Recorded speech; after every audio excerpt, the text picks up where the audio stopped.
Hey, Greg. Kyle, what's going down, Daddy-O? Just chilling, hanging out with my favorite new toy. I don't blame you. This thing is wicked. Yeah, it is. And as we look at this glorious signature model from yourself, from our friends at Reverend Ken Haas, another large individual. Very large. We find a guitar that is proportionate to the larger soul. It is. It's important for guitars not to look like mandolins on an individual. I know even the heaviest Les Paul sometimes just looks like a toy. That's right. On guys like us. And sometimes that's cool too. Yeah. Sometimes that's fun. But then sometimes you want to look like you're sporting a weapon that is conducive to your size. It is. You could take a large man down with one of these things. It's basically a coffee table with no legs that we just threw a neck on. I love it. And you could put a variety of delicious beverages on top of it. Perhaps a snack plate. A cheese plate.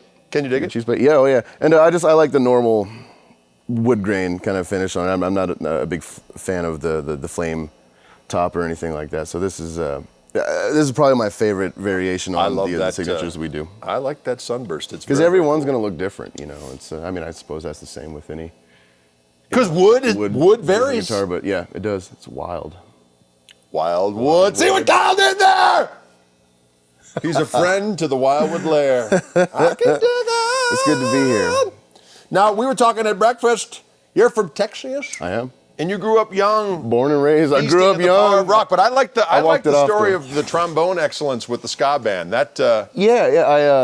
I knew I wanted to play guitar all the time, but I would have done anything to be in a band back in the day. And I played in the marching band in high school. Because we should talk about how crazy the football culture is in Texas. Yeah, so I grew up in Midland, Odessa area. The whole Friday Night Lights thing, it was a real thing. That's not just a soap opera or whatever. And so I was on the musical side of things, having to be in the marching band and all that. I was a pretty mean trombone player, if I do say so myself. And in the 90s, ska punk was all the rage, and a band kind of came through town a couple times when I saw them, and I thought I was way better than their trombone player. So I bought their tape, because this is back when you had tapes.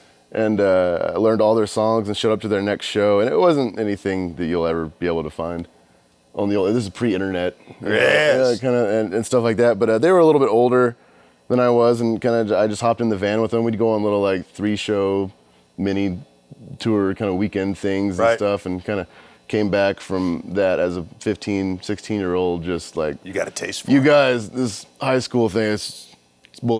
You know, you're wasting your time. The road is calling. I know, and so I graduated early. A couple days after I turned 17, I moved to Austin, and I was gonna I was in a grindcore band called Bloody Murder Weapon. I was gonna take over the world with my guitar.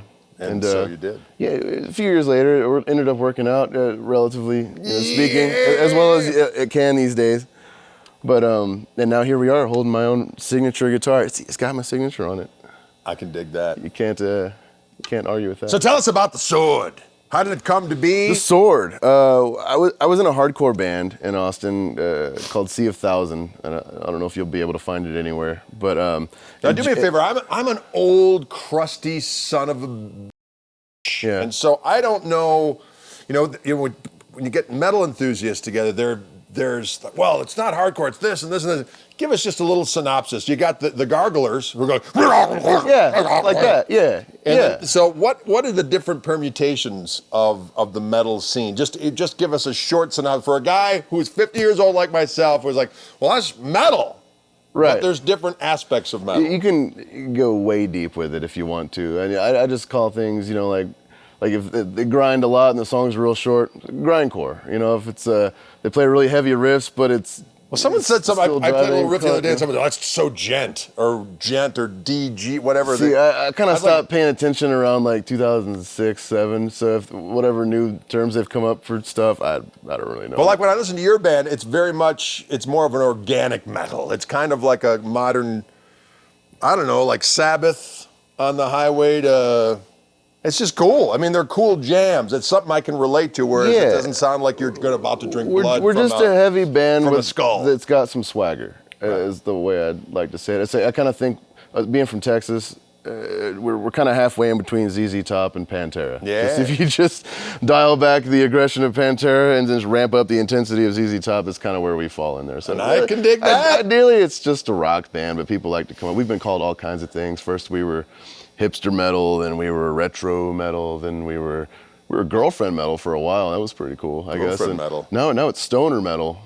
Stoner metal. I guess, I don't know. It's You're in the right state for that. I know, right? I just kind of wonder what they're going to call us next year. Yeah. Really, what's the next thing? People always got to put a title on things. I know. Yeah, I know. But it's okay. But I was in a really brutally heavy band at the time.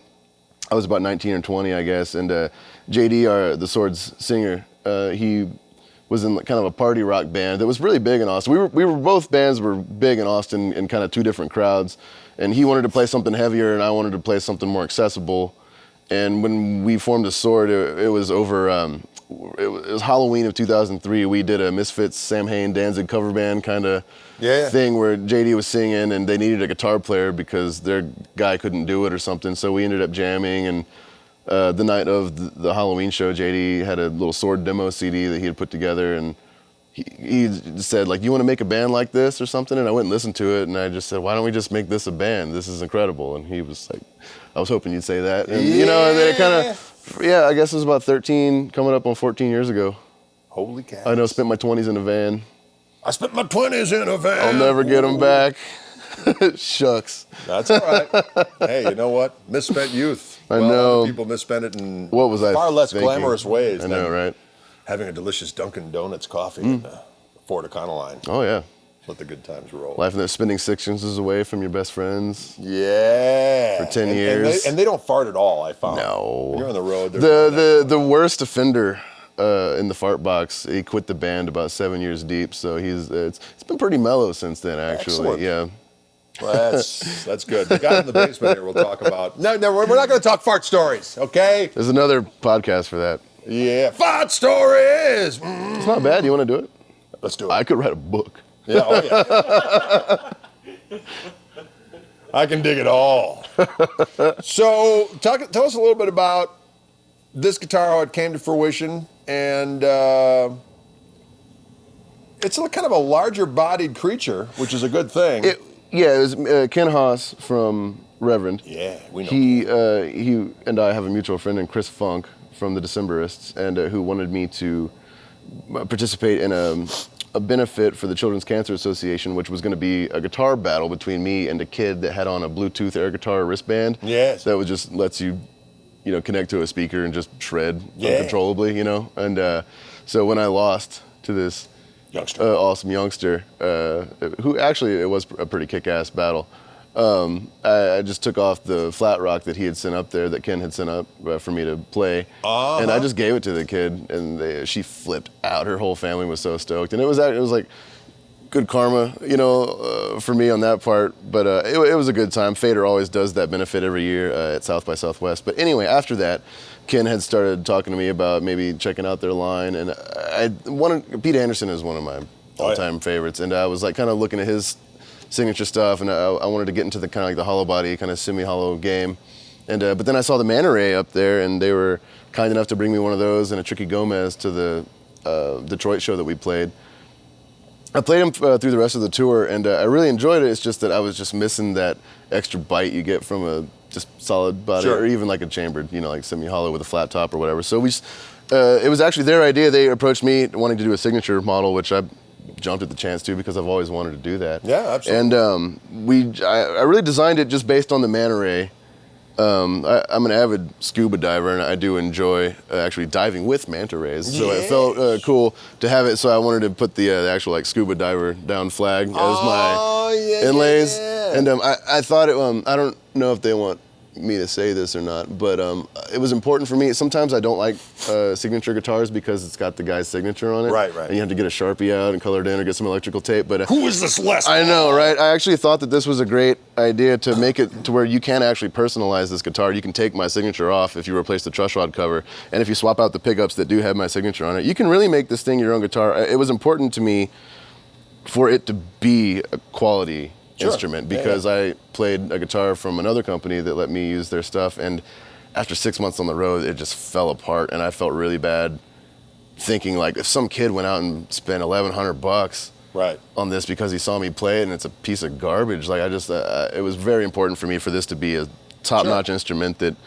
could be personalized but also just bears my Savage moniker. Yeah, exactly. Savage moniker! Yes. Yeah, I couldn't have thought of a better metaphor myself. I didn't even know. But then we ended up with, I called it the mandrel rail because of the rail hammers in it, but I think they're calling it the Kyle Shutt 1, which was okay. That's all right. It's got a nice ring to it. I can dig it. Yeah, but the old KS1. Well, tell us this: is this you got a new record coming out? Is this documented on recording yet, or is it that's still in? This is documented on a recording that I cannot talk about at the moment. However, it's not sword related, but it is going to be a really heavy side project. Yeah, that sounds cool. I wish I could elaborate right now, but I gotta save it for whenever I pull the trigger. It's all going to happen at once. Speaking of which, what would be the best way to keep track of your activities and the Sword's activities? We're on all your average socials like the Facebook. But you have your own as well as. I do. My Instagram is probably the most active of all of my social media. It's just my name, Kyle Shutt. Dig it. Imagine that. It's crazy. Yeah, I got the Dead Milkman cow logo as my profile pic years ago. I got it first, so it was done. I'm just kidding. Excellent. All-time favorite band's Dead Milkman. Who knew that I would end up playing in a band with just distortion turned up all the way? Because the reason I love that band so much is because they were this awesome punk band that played just completely clean. I got a lot of respect for players that just have no effects on their guitar whatsoever. That's straight in. Got nothing to hide behind. I don't play like that at all. Hey, whatever. Whatever, man. Whatever it takes is my motto. Exactly. Excellent. Yeah. Well, thanks so much for spending some time with us today. Thank you. These are glorious guitars. Congratulations. Thank you. And best of luck to you. And I'm looking forward to hearing that mysterious side project that you were discussing. Shh, quiet. All right, we're gonna take you out on A. and an extemporaneous jam in E. Let's go to E this time. Oh God, okay.